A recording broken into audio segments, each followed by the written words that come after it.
Bienvenidos a Lo Simple No Vale. Hoy tengo el placer de contar con Chema Sánchez, entrenador del Atlético de Benavente. ¿Qué tal estás? Muy bien, Alberto, encantado de hablar contigo y de saludarte. Antes de dar paso a la entrevista, voy a recordar que si les gusta que se suscriban al canal y le den a like.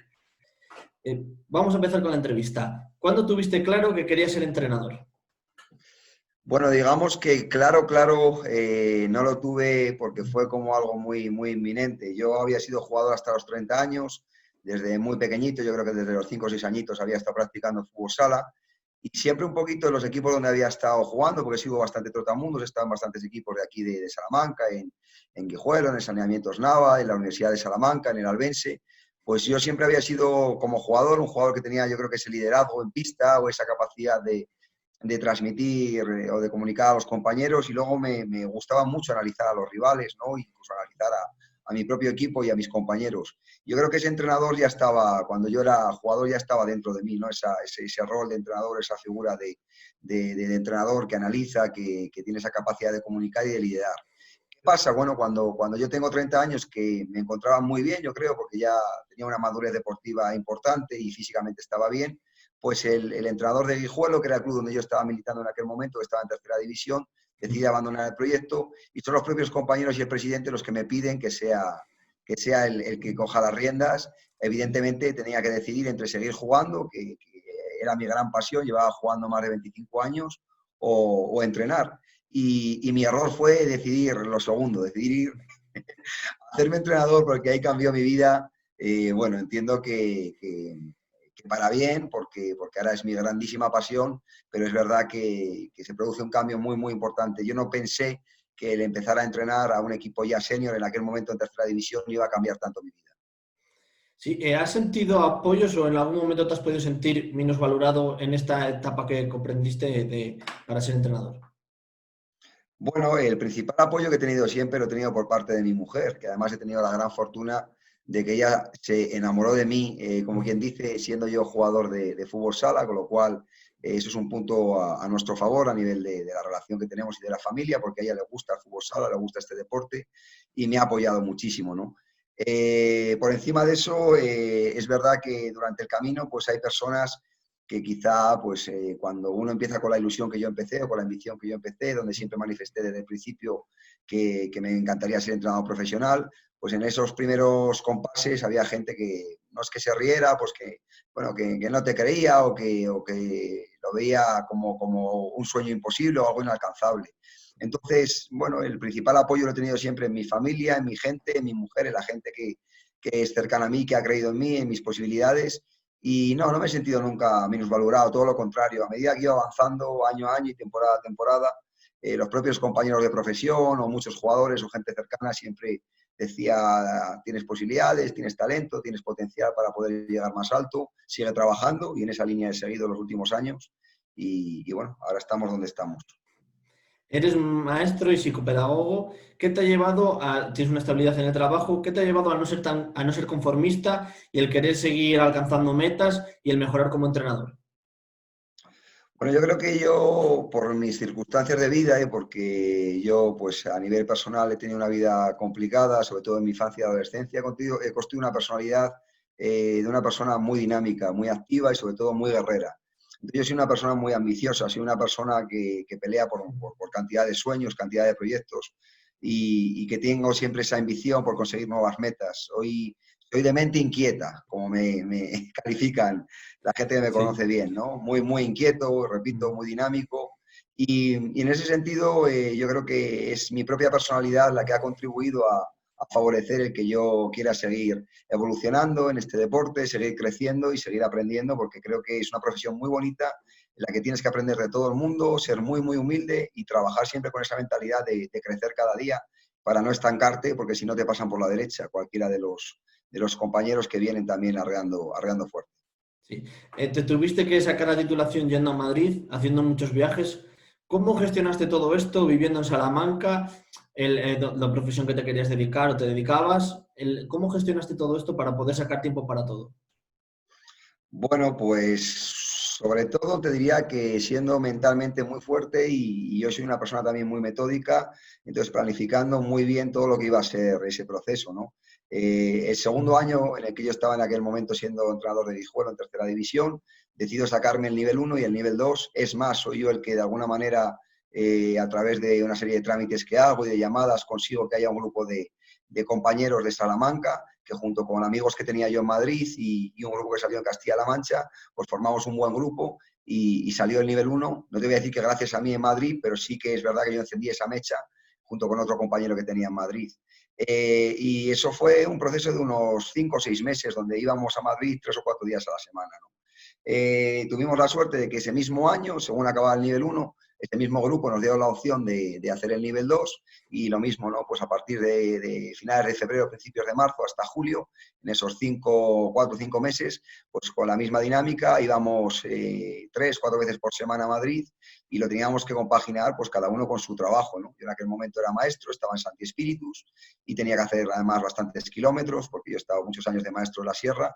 Entonces, bueno, me preparé mentalmente sabiendo que iba a ser un año muy duro y que iba a hacer un kilometraje muy largo. Primero porque en mi trabajo, como te he comentado, como maestro, me lo pedía por las mañanas y luego, pues, tuve la suerte de encontrar ahí un grupo de compañeros y íbamos alternándonos el coche. Pero bueno, fue un año, no te voy a engañar, muy, muy duro. Pero claro, la ilusión siempre fue y sigue siendo mi motor, ¿no? Cuando uno tiene mucha ilusión, mucha ambición, muchas ganas de crecer y de aprender, pues es capaz de superar cualquier tipo de desafío. Y ese año fue un desafío muy grande, pero la verdad es que para mí fue un año muy enriquecedor. ¿Cómo valoras tu paso por el Guijuelo y por el Alba de Tormes? Bueno, pues lo valoro muy positivamente. En el caso de la Alhambra de Guijuelo, pues el club de mis raíces, creo que allí hago un gran trabajo a todos los niveles, porque no solamente fui el entrenador del primer equipo, sino que fui el coordinador de toda la cantera.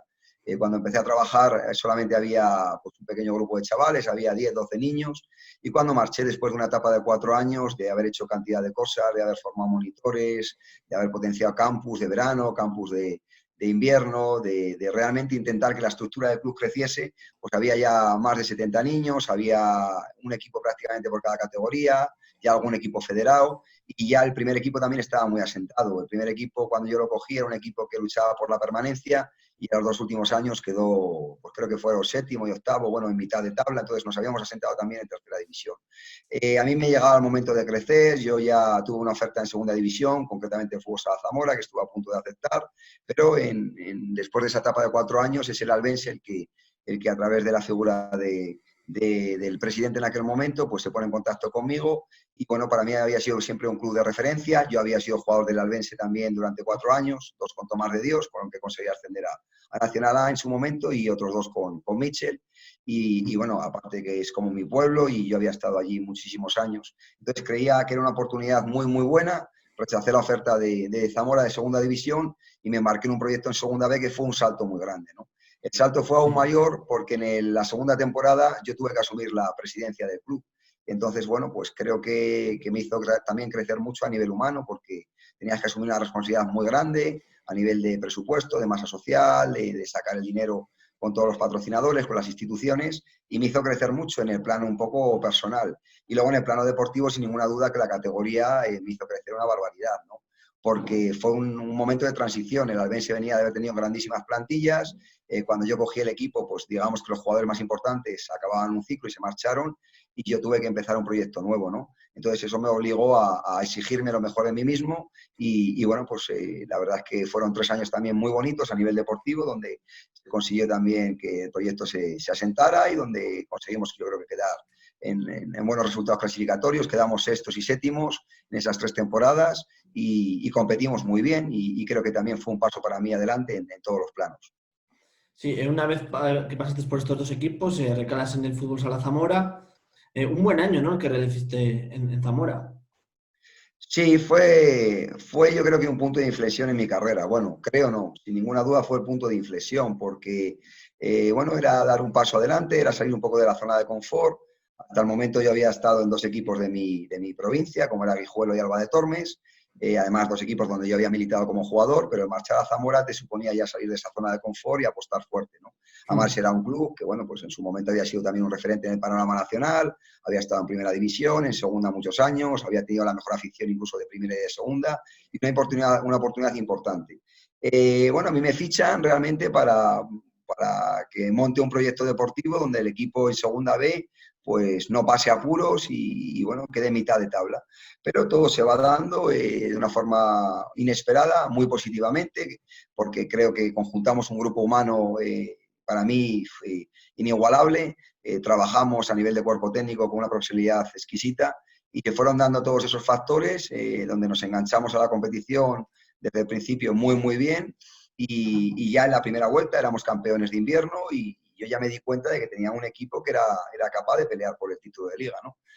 La segunda vuelta ese año fue sin ninguna duda, bueno, creo que para enmarcar, porque perdimos solamente un partido y ganamos una liga a falta de 5 jornadas, ¿no? Que fue algo, pues para mí, una gesta.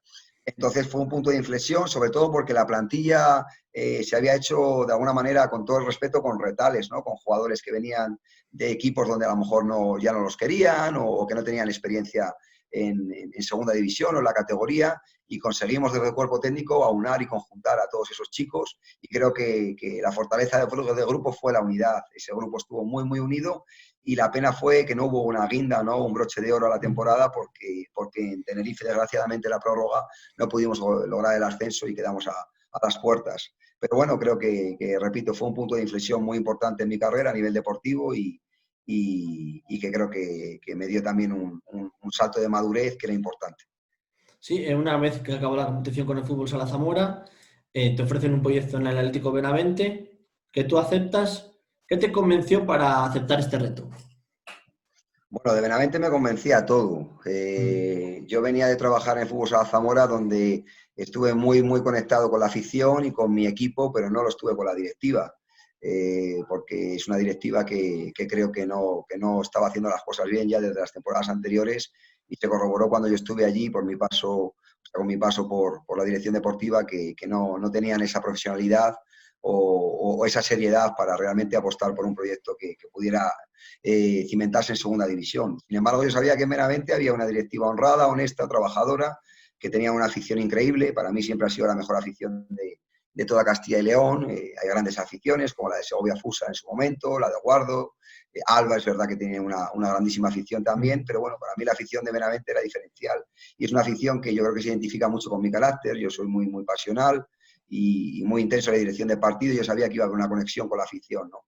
Y luego, como club, me identificaba muchísimo con el proyecto, repito, por la seriedad de la directiva, porque sabía que había una buena plantilla y que había mimbres para hacer algo importante a nivel deportivo y sobre todo porque yo entendía ya que me merecía un proyecto serio donde se me respetara como entrenador y se cumpliera un poco con lo prometido a todos los niveles, ¿no? También a nivel económico, algo que no ocurrió en el Fútbol Sala Zamora. Sí. ¿Te exiges lo mismo como entrenador que como tu trabajo que haces con la cantera y la escuela del club? Sí, sin ninguna duda. Yo es que creo que dentro de mi personalidad está ese estatus de autoexigencia máxima, ese camino de búsqueda de la excelencia continua, de mejora continua en todos los ámbitos donde yo me muevo, ¿no? En el ámbito mío profesional, desde la docencia, como maestro que soy, creo que doy el máximo con los chavales. Lo intento hacer igual con mis hijos y con mi mujer en el plano familiar. Y sin ninguna duda, creo que no hay que diferenciar la pasión que uno siente por el fútbol sala, independientemente que seas entrenador de primera división o seas entrenador de un equipo de base. Creo que la pasión tiene que ser la misma y es más, yo creo que hay grandísimos profesionales en el fútbol sala de base que son un ejemplo para la gente que está en la élite y que demuestran realmente pues, que este deporte tiene que seguir creciendo porque son ellos los que lo impulsan desde abajo. Entonces yo me acuerdo, por contarte una anécdota, que los años de Guijuelo viví lo que fue la dirección deportiva del primer equipo con mucha intensidad, pero yo creo que con mucha más pasión o con mucha más ilusión. Para mí era el intentar construir un club junto con el apoyo que tenía por parte de la directiva del presidente desde abajo con los niños, ¿no? Me encantaba, había tardes donde yo estaba toda la tarde entrenando a todas las categorías, era una locura. Yo iba a las 4 de la tarde, salía de allí a las 11 de la noche, entrenaba a 3, 4 categorías base y luego entrenaba al primer equipo, ¿no?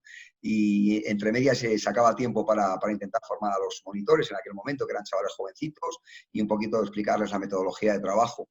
Entonces creo que, fíjate, que incluso en la etapa de Guijuelo yo viví con muchísima más pasión, o no sé si con mucha más pasión, pero con la misma pasión el entrenar a los chicos, a la base, y también, como no, al primer equipo. Desde tu llegada a este club, en qué has podido aportar o cambiar en la estructura de la cantera y la organización?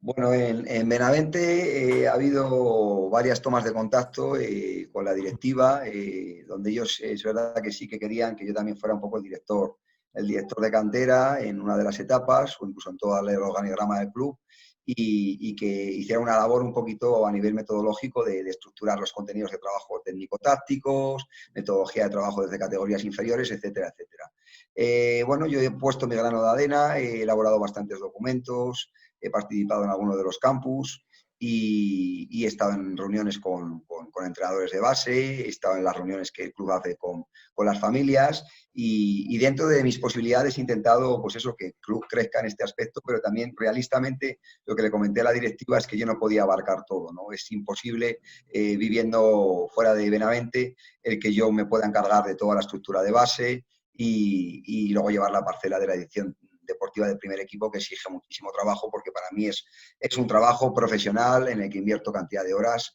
diariamente. Entonces, bueno, de ahí me he desmarcado un poquito, incluso el año pasado se fichó a otra figura que fue Manuel Cosío para ver si hacía esa labor y sí que estoy coordinado con las personas que se encargan un poco de todo el tema de cantera para intentar que a nivel metodológico haya pues evidentemente una similitud entre cómo se trabaja desde abajo y el modelo de juego que tenemos en el primer equipo, porque creo que es muy importante, ¿no? Que haya una conexión entre la metodología que se emplea en el primer equipo o el modelo de juego que hay en el primer equipo y el que tiene que haber en las categorías inferiores de juvenil para abajo. Sí. Me gustaría saber cómo sería una semana para ti o un día que tienes que ir a entrenar a Benavente. O sea, tienes que trabajar, luego tienes que ir hasta allí. Quiero saber el esfuerzo que te toca el poder llevar este hobby o esta profesión tuya, el esfuerzo que te conlleva todo esto. Esa pregunta es muy interesante. Bueno, pues hombre, haciendo una síntesis, un día mío normal es una locura. Es un día donde, como yo siempre digo, necesitaría en vez de 24 horas, 32 o 36 o 48.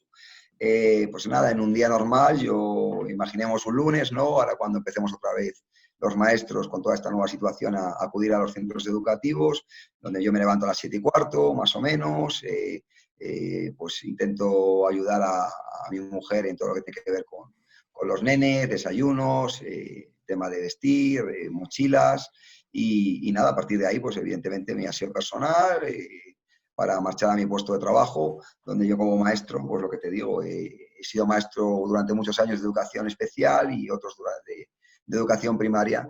Allí en el cole lo doy absolutamente todo, porque yo no soy un maestro funcionario que va a pasar la mañana, yo voy realmente a currar, a dar el máximo, pero a dar el máximo de verdad. Y es verdad que los maestros, pues desgaste físico, entre comillas, no tenemos, pero el desgaste mental que tiene un maestro es enorme, ¿no? Y sobre todo cuando trabajamos, pues por ejemplo, yo que he sido tutor, pues con una tutoría de muchos alumnos, o en mi caso también como maestro de educación especial, con alumnos con discapacidades, que exige muchísima vocación y mucho esfuerzo. Entonces, bueno, pues como maestros hay días que sales a las 2:30, a las 3, a las 3:30, con lo cual ya llegas a casa para comer. Y bueno, pues ahí tengo mi rutina de que intento descansar un poco, comer tranquilo. Si tengo tiempo de echarme una pequeña siesta, duermo un poquito de siesta. Hay muchos días que no puedo porque realmente no hay tiempo material, porque me tengo que poner a preparar la sesión o empezar a hacer el scouting o el análisis del rival que vamos a tener cada fin de semana o del partido que hemos jugado cada sábado, ¿no? Preparo la sesión, todo esto no solamente se prepara en el cuaderno, la preparamos de forma informática, es decir, la paso a ordenador para que la tenga al cuerpo técnico y sobre las 7 y algo, pues ya estoy saliendo de casa para reunirme con el resto de compañeros y ir a Benavente, ¿no? Donde, pues aparte de ser el primer entrenador, pues como bien te digo, también soy el que dirige las sesiones de vídeo junto con el segundo entrenador y soy el preparador de porteros, es decir, me encargo de la preparación de la portería, me encargo de la parcela técnico-táctica y me encargo también de una parte importante del vídeo. Entonces, nada, allí la sesión se desarrolla hasta las 11 de la noche, esperamos a que algún jugador que viaja conmigo acabe de ducharse y regresamos para Salamanca a pues eso de las 12:30, 1:45, 1 de la mañana, ¿no? Pues si hacemos cuentas y llego a la 1, que además uno llega con un estado de excitación porque vienes de conducir, soy yo el que se encarga de conducir desde Salamanca y yo desde donde vivo hasta Benavente tengo más de 150 kilómetros, es decir, que hago una media de 310 kilómetros cada viaje que voy a Benavente. pues nada, uno llega con la excitación de la carretera, de la sesión, de que los entrenadores no dejamos nunca de analizar pues, cómo ha ido la sesión, el rival del fin de semana, y luego me cuesta mucho relajar mi mente y realmente volver a un estado de paz interior que me permita conciliar el sueño. Entonces, pues nada, duermo muy poquitas horas, intento que sea descanso reparador, pero no te voy a engañar, son pocas horas y muchas veces no hay ese descanso reparador, que no es una cuestión quizá de cantidad en mi caso, sino de calidad de sueño, ¿no? Sí. Entonces, bueno, pues una locura, un esfuerzo muy grande y durante 10 años ha sido siempre así porque siempre he tenido que trabajar fuera de casa, ¿no? Nunca he tenido la suerte de tener un equipo al lado de mi casa o de entrenar en Salamanca capital, siempre fuera, 4 años en Guijuelo viajando, 3 en Alba viajando, 1 en Zamora y 2 en Benavente. Entonces, bueno, pues creo que mi cuerpo y mi cabeza está acostumbrada, pero también te digo que cada año el peaje es más grande y me cuesta más. Habéis logrado una hazaña grandísima, que es el ascenso a Segunda División. ¿Cuáles han sido las claves del equipo para lograr este éxito? Bueno, yo creo que siempre que se consigue un éxito a nivel grupal, las claves, cualquier entrenador te va a decir lo mismo, ¿no? O va a coincidir en algunas de las que yo te voy a comentar. Una de las claves sería la unidad del grupo, ¿no? El grupo ha estado muy unido. Yo intento siempre que mis equipos sean una familia y no es un topicazo, es que creo que tiene que ser así. Tenemos que ser mucho más que un equipo. Cuando un equipo está cohesionado, porque a nivel de vestuario somos más que un equipo, somos una familia dentro de la pista y fuera de la pista, pues ya tienes un punto a tu favor que no tienen otros equipos, ¿no? Porque hay equipos que solamente tienen esa sensación de unidad, bueno, digamos en el plano deportivo, pero yo intento también en lo extradeportivo, que quedemos, que haya momentos de encuentro, momentos para juntarnos, que no tiene que ver con el fútbol sala y que hacen que el grupo sea más fuerte a nivel humano, ¿no? Luego, sin ninguna duda, el principal pilar es el trabajo. Yo siempre me enorgullezco de que somos, para mí, lo he dicho, durante muchos años, no te voy a decir el equipo que más trabaje, pero sin ninguna duda uno de los equipos que más trabaja, que con más seriedad lo hace y que más comprometido o más compromiso demuestra, ¿no? Sin trabajo es imposible conseguir ningún tipo de éxito. Entonces, este grupo que yo manejo y que lidero con todo el cariño del mundo es un grupo muy comprometido, muy profesional y muy trabajador, ¿no? Y luego otro de los pilares es la ambición. Es importante que cuando tú manejas un vestuario, tú veas que ese vestuario, ese grupo humano tiene esa ilusión, esa ambición de querer conseguir cosas, ¿no? Muchas veces la falta de ganas de trabajar o la falta de ganas de comprometerte hace que no haya esa ilusión o esa ambición por crecer. Pero yo afortunadamente tengo un grupo de jugadores con muchísima ambición, con muchas ganas de crecer, de trabajar y donde además hay un equilibrio entre jugadores muy potentes o con muchísima experiencia, incluso con experiencia a nivel de selección española o en categorías superiores, en primera división, y jugadores que vienen de abajo, pero que vienen, repito, con esa ilusión, con esa ambición, con esas ganas de crecer, que te dan ese plus para que el equipo siga evolucionando. Sí, te quería comentar también, vivisteis un playoff rarísimo en un momento anómalo, has sido muy crítico con ello. ¿Qué fue lo que peor viste de ese playoff? Bueno, lo que peor vi de este playoff es que se nos forzó a preparar un playoff sin que hubiera garantías sanitarias. Para mí hubo dos cuestiones con las que nunca he estado de acuerdo y lo he expresado públicamente y vamos, no me voy a retractar porque lo he dicho en muchísimos medios de comunicación. Es mi forma de ser, yo soy un tío valiente y cuando hay algo que creo que es una injusticia lo expreso y lo manifiesto y no tengo miedo a repetirlo. Las cuestiones que te comento son dos, básicamente. La primera era que a nivel sanitario no había garantías de realmente asegurar que nuestra salud iba a estar por lo menos un poco, ya no te digo cubierta, pero sí vamos a tener esa supervisión, por ejemplo, semanal, ¿no? Nosotros nos hicieron solamente un test cuando empezamos a entrenar en el pabellón y hasta las 6 semanas después que jugábamos el primer partido de playoff no tuvimos otro test, pues por ponerte un ejemplo, ¿no? Sí. Nos juntábamos jugadores de 4 provincias diferentes, había jugadores de León, de Valladolid, de Zamora y de Salamanca. Entonces el riesgo era real porque cada jugador, al no ser profesional, tiene que volver a su lugar de residencia con su mujer, con sus hijos, con su chica, con sus madres, con sus familias, y para mí era un riesgo real, ¿no? Y no importó. Nosotros no éramos profesionales, como ha ocurrido en el fútbol, que se dedican única y exclusivamente a esto y iban a entrenar y luego se iban a su casa, ¿no? Todos mis jugadores, pues el que no está estudiando, está trabajando y luego por la mañana se tiene que ir a trabajar.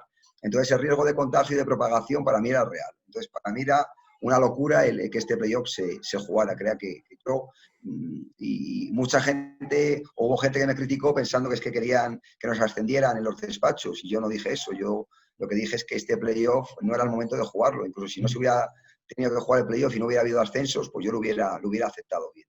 Y luego, por otro lado, había una cuestión deportiva que me ha parecido y me sigue pareciendo un agravio enorme. Cuando se plantea el playoff, hay grupos, como el Grupo Catalán o Grupo Canario, donde hay clubes de los que se habían clasificado entre los 4 primeros que rechazan la opción de jugar el playoff, ¿no? Concretamente, en el Grupo Catalán, todos rechazan jugar el playoff, salvo Galda Gran Canaria, y en el Grupo, en el Grupo Canario, disculpa, y en el Grupo Catalán, salvo Mataró, ocurre lo mismo. Barceloneta, Manresa y Hospitalet rechazan. Entonces, había equipos en algunos de los grupos que ganando un partido estaban en segunda. Había otros equipos, como el caso de Ejido, nosotros, porque renunció Besteo, que ganando 2 partidos estábamos en segunda. Y, por ejemplo, yo me llevo muy bien con el entrenador de Leganés. Leganés ha tenido que ganar 3 cruces para estar en segunda división. Claro, me parecía un agravio enorme, ¿no? Que tú tengas que ganar 2 cruces para poder estar en segunda, otro tenga que ganar 3, y hay equipos como Canarias que ganando un partido hubieran estado en segunda división. A mayores de eso, además, había un punto muy, muy importante, y es que, según la situación que había en cada comunidad, hubo clubes como Canarias que pudieron empezar a entrenar mucho antes que los demás. Entonces, no salíamos todos de la misma línea de salida o las mismas. Y cuando para mí hay una injusticia, creo que hay que decirlo, y así ha sido. Yo dije que no iba a hablar si no conseguía ascender, porque si no consigues el ascenso y hablas, te van a llamar llorón y te van a criticar. Conseguimos el ascenso y yo lo he manifestado públicamente, que me ha parecido un agravio enorme y me ha parecido una locura. Sí, esta situación sanitaria contrasta mucho con, por otro lado, la alegría que tuvisteis de hacer un playoff magnífico que fue ganar 6-2 al Pontevedra y ganando la final 10-3, ¿no? Sí, la verdad es que, bueno, era una incertidumbre muy grande el cómo iba a llegar el equipo al primer envite, sobre todo al del día 22 de julio contra el Leix Pontevedra, porque veníamos de no haber competido desde el día 29 de febrero, es decir, ya no sé ni decir 3 meses, o una barbaridad de meses, 5 meses, 4 meses, no lo sé. Si echamos cuentas, marzo, abril, mayo, junio, julio, pues sí, 5 meses. Entonces, cuando tú has tenido un grupo humano parado, sobre todo porque nosotros en Liga íbamos en velocidad de crucero, habíamos conseguido ya, bueno, sacar una distancia de 13 puntos, concretamente a Leix Pontevedra, que era el segundo clasificado, y llevábamos mucho tiempo sin perder y en casa teníamos una racha muy buena.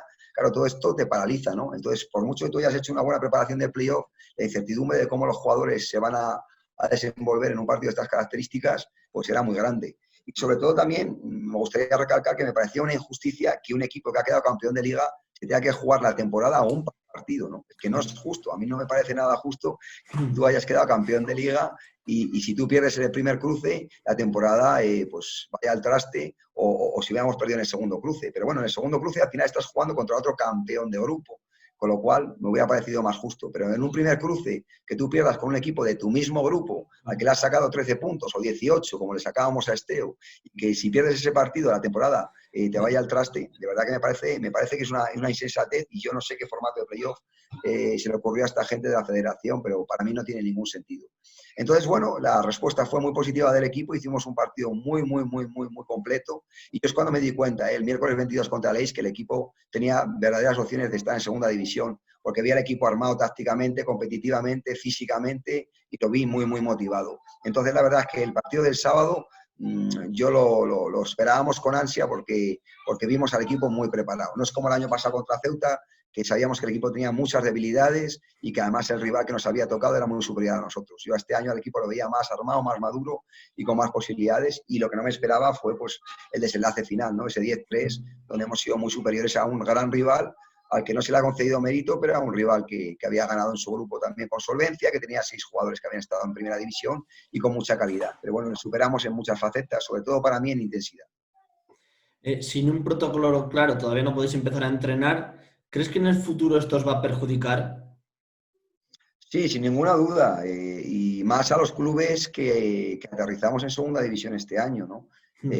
Tú piensas que hay clubes que tienen esa experiencia ya, que conocen la categoría y que de alguna manera pues el volver a arrancar de nuevo no les va a costar tanto a nivel deportivo, pero es que nosotros somos unos neófitos, unos novatos, somos debutantes en esta categoría, y entonces en ese aspecto pues no nos beneficia para nada el cómo vamos a arrancar, ¿no? Porque yo como entrenador, que soy muy exigente, que estoy acostumbrado a dar 6 semanas de preparación, ¿no? Me gustaría el tener la oportunidad de preparar este playoff, esta pretemporada con tranquilidad, con partidos amistosos y de alguna manera tener esa certeza o esa seguridad de que tú estás deportivamente preparado para el arranque de la competición. pero es que nos vamos a ir a una pretemporada incierta, no sabemos cuántas semanas tenemos de preparación, ya hay equipos de segunda división, como es el caso de Noia, Talavera o el Barça B, que llevan entrenando varias semanas. Entonces, te vuelvo a lo mismo, unos ya están entrenando, otros no estamos entrenando, no sabemos calendario, no sabemos fecha de inicio, y súmale además que yo había hecho pues eso, como imagino que los compañeros de profesión de la categoría, había hecho una pretemporada ya donde había cuadrado todos los amistosos, y ahora la Federación Española de momento ha dicho que no puede haber partidos amistosos. Entonces, una pretemporada sin amistosos, pues me parece una locura y todo muy incierto, ¿no? Y luego, si me permites, también tenemos que tener mentalmente o estar preparados mentalmente para poder parar, porque creo que podemos arrancar deportivamente, pero que la situación sanitaria del país en cualquier momento nos obliga a parar. Entonces, pues realmente aventuro un futuro incierto a la categoría y al arranque de liga. ¿Cuál debe ser el objetivo del equipo? Bueno, yo sin ninguna duda, lo que le he dicho a la directiva y lo que le he dicho a los jugadores que he hablado por privado y lo que les diré, que ya tengo preparado documentación y una presentación en PowerPoint para recalcar mucho este aspecto, es que tenemos que consolidarnos en segunda división y que tenemos que llegar, o hemos llegado a segunda división para quedarnos, ¿no? No podemos ser los pobrecitos de la segunda división, tenemos que ser un equipo competitivo, un equipo que tenga esa mentalidad de querer crecer y de querer asentarse en la categoría, ¿no? Yo creo que es un error el pensar que el Atlético Benavente tiene que pasar por la categoría, pues eso, como un don nadie, o decir, bueno, hemos subido a segunda, si las cosas van bien, pues será una gran experiencia, y si no, pues nada, otra cosa mariposa. No, tenemos que ser ambiciosos y pensar. Además, estoy convencido de que si conseguimos consolidar el proyecto esta temporada, el Atlético Benavente va a estar en segunda división muchos años, inclusive podría ser un club o para mí, un pueblo, una localidad con un proyecto de futuro potente a la larga, ¿no? Incluso de poderse meter en un playoff de ascenso, pero te estoy hablando de, bueno, pues de 2, 3, 4 temporadas más adelante. Con lo cual, objetivo prioritario, permanecer en segunda división, sea como sea, y segundo objetivo, ser competitivos, o sea, ser competitivos en segunda división, que realmente, aunque vamos a perder partidos, va a estar muy complicado sumar puntos, sobre todo fuera de casa, que tengamos esa sensación de que el equipo compite, de que el equipo está a la altura, de que el equipo tiene opciones de partido la mayoría de los partidos y de que somos un equipo que tiene esa capacidad y esa ambición de querer asentarse a la categoría. Cuesta mucho, por ejemplo, en Benavente y en Zamora hay pocos clubes de fútbol sala, además de haber poca gente, y a la hora de confeccionar las plantillas, pues tiene que ser muy complicado para un club como Benavente el poder buscar gente, os tocará salir más exteriormente que gente de la casa, vamos. Sí, pues bueno, yo cuando aterricé en Benavente, una de las, digamos, de las propuestas que le hice a la directiva era bueno, que cambiaran un poquito esa mentalidad que tenían de que el Atlético Benavente solo podía ser un club donde jugaran jugadores de Benavente. Yo entendía que el Atlético Benavente tenía que ser un club donde jugaran jugadores que tuvieran la capacidad de adaptarse a la categoría o a las circunstancias.